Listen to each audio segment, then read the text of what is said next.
يبقى انا وفرت 3000 جنيه ويمكن اكتر كمان في الجهاز الواحد بس، وهدفع للشركه 200 جنيه هتشغلهولي وهتفتح لي ضمان. برميل كده كبير واقفه فيه المواسير كده باطوال مختلفه، بتتباع اقل من نص سعر الماسوره لما بيقطعها لك من العمود. هم سوق الكهرباء عنده نجف من اول 100 جنيه لحد 100,000 جنيه. وما تنسيش لو انت هتتجوزي في الصيف تجيبي في الشتاء اللي قبله اللبس الشتوي. ازيكم عاملين ايه؟ يا رب تكونوا بخير. والنهارده بقى جايه اقول لكم شويه حاجات توفروا بيها مستحيل اي حد يقولها لكم. حاجات كده بتيجي بالتجربه، ولما نزلت وجربت وجبت حاجتي فرقت معايا جدا. اول حاجه لو انت نازله تشتري ستاير انزلي اشتريها من الوكاله.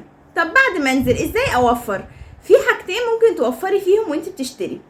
اول حاجه لما تخشي على اي محل واختاري المحلات اللي هي بتكون كبيره، في هناك محلات بتكون ادوار، يعني بتكون 5 ادوار و6 ادوار، بيبقى كانه مول. اختاري المحلات دي وقولي لهم وروني الفضلات او البواقي بتاعه القماش. تقدري ان انت لو في لون متناسب معاكي تقدري تشتري من البواقي او الفضلات دي، سعرها هيكون اقل من نص السعر وهي في التوب، لان دي بتكون قماشه باقيه مثلا 10 متر 5 متر، حته كده باقيه من باقي التوب، فبيبيعوها بنص الثمن وساعات بقى اقل من نص الثمن كمان. دي هتفرق معاكي جدا لو لقيتي لون متناسب معاكي. تاني حاجه تقدري توفري منها ان انت مش اي حد يقولك السعر تقومي شاريه على طول. لفي كل المكان، كل المحلات الكبيره والمعروفه، ما تركزيش على المحلات الصغيره واللي مش مهمه، ركزي على المحلات الكبيره المشهوره، المحلات اللي تلاقيها عامله لوجو براند وكذا دور والكلام ده. تقدري تعرفي منها سعر القماشه وتسجليها معاكي كده على الموبايل. يبقى انا لقيت مثلا القطيفه هنا ب80، لقيتها هنا ب100، لقيتها هنا ب110، يبقى انا هجيبها من المكان ده. او حتى لو انا مش لاقيه اللون اللي انا عايزاه هروح المكان ده وهفاصل معاه لحد السعر ده. دي اول حاجه بواقي القماش.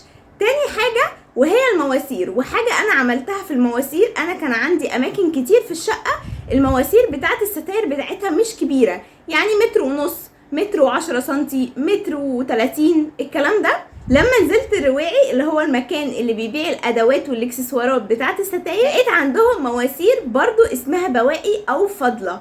المواسير دي بتكون محطوطه عندهم زي جيركن او برميل كده كبير، واقفه فيه المواسير كده باطوال مختلفه، بتتباع اقل من نص سعر الماسوره لما بيقطعها لك من العمود. هما بيبقى عندهم عواميد كده بيوصل للمقاس اللي انت عايزاه وبيقوم قاطع.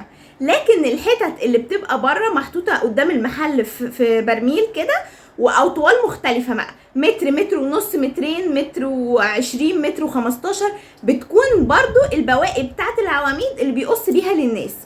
تقدري ان انت تنسقي. انا الحمد لله جبتهم كلهم نفس الشكل، بالرغم من ان في حاجات جايباها من البواقي دي كتير.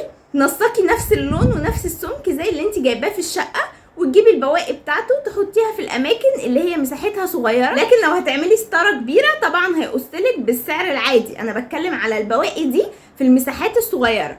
الاجهزه الكهربائيه وازاي اوفر فيها. طب الاجهزه الكهربائيه غليت وولعت جدا، فازاي انا اوفر وانا بشتري الجهاز بتاعي؟ اول حاجه مش لازم اشتريه من التوكيل بتاعه، مش لازم اشتريه من كارفور، مش لازم اشتريه من الاماكن المعروفه اللي بتبيع الاجهزه الكهربائيه. انا ممكن اعمل حركه تانية احسن بكتير.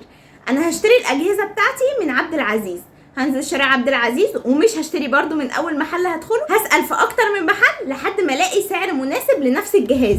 يعني انا هجيب تلاجة بيكو، هسال عليها هنا وهنا وهنا وهنا، وهسجل الاسم بالسعر بالمكان، هشوف اقل واحد هيدهاني باقل سعر هشتريها. بعد ما هشتريها هعمل ايه؟ هيكون سعرها اقل من سعر التوكيل ب3000 وب4000 جنيه. دي اقل حاجه على فكره، ده بجد فرق الاسعار بيكون رهيب. ولكن عشان تضمني الضمان او التوكيل بعد ما تشتري، سواء كانت تلاجة، غسالة، اي حاجة، ما تحطيش فيشتها في الحيطة. انت جبتيها معاكي الفاتورة بتاعتها، معاكي كل حاجة ان انت جايباها في اليوم ده، تتصلي بالشركة. الشركة هتيجي هتاخد اقصى حاجة يوم ما هتاخد، في شركات ما بتاخدش، الشركات اللي هتاخد 200 جنيه. يبقى انا وفرت 3000 جنيه ويمكن اكتر كمان في الجهاز الواحد بس، وهدفع للشركه 200 جنيه هتشغلهولي وهتفتح لي الضمان. حاجه كمان مهمه جدا، فترات التخفيضات. اوعوا تفوتوا فتره تخفيضات في اي حاجه. مثلا النساجون اللي هو بتاع السجاد، انا مثلا ما جيت جبت منه اتقال لي ان بيعمل التخفيضات في شهر 11 في شهر 12 على حسب. هتسالي من قبلها، هتشوفي الشهر اللي هو بيعمل فيه التخفيضات وهتروحي عشان تجيبي السجاد. طبعا انت ممكن تقولي لا ده التخفيضات اللي عاملها او السجاد اللي هو عامله مش لايق عندي، هتشوفي فرع تاني. انا شفت عن نفسي السجاد في 3 أو 4 فروع من النساجون، فتقدري ان انت تعملي كده وتقدري ان انت توفري اكتر. في التأسيس بقى من البداية لو ماديا مفيش فلوس، تقدري ان انت تجيبي الحاجة بتاعة السيراميك فرز تاني، مش لازم فرز اول، بس ما تجيبيش فرز تالت. الفرز التاني بيكون فيه اخطاء بسيطة مش هتشوفيها بعينك المجردة، ممكن يكون فرق في حجم السيراميكا بسيط، خدش بسيط، اللون بتاع السيراميكا فيه سيراميكايه كده لونها مختلف درجة، مش هتبان معاكي. لو انت ماديا مش هتقدري ان انت تجيبي سيراميك درجة اولى او فرز اول. هاتي تاني بس بلاش تالت، انزلي هاتي النجف من سوق الكهرباء.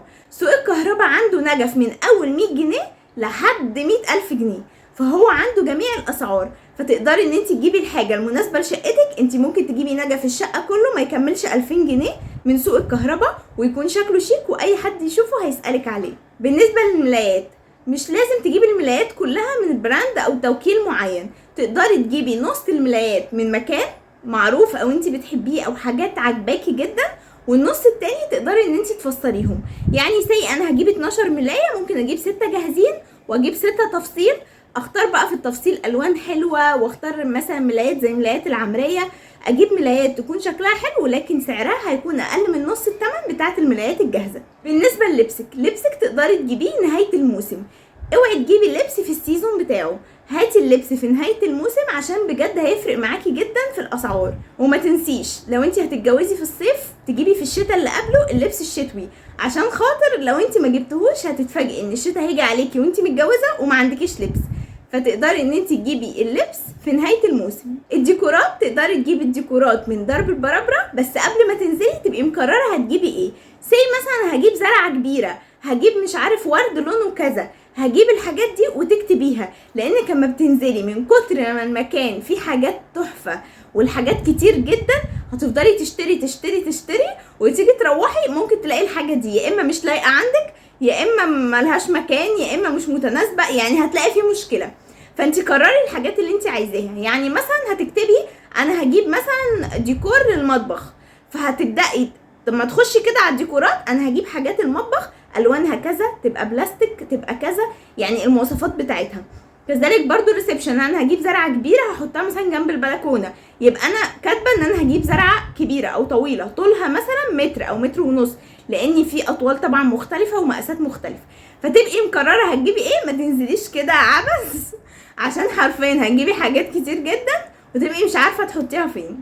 وبكده يكون خلص الفيديو ده. ما تنسوش لايك وسبسكرايب وشير لاي حد بيجهز عشان هتفرق معاه الحاجات دي جدا. ولو عجبكم الفيديو ما تنسوش تكتبوا لي في الكومنتات. يلا باي.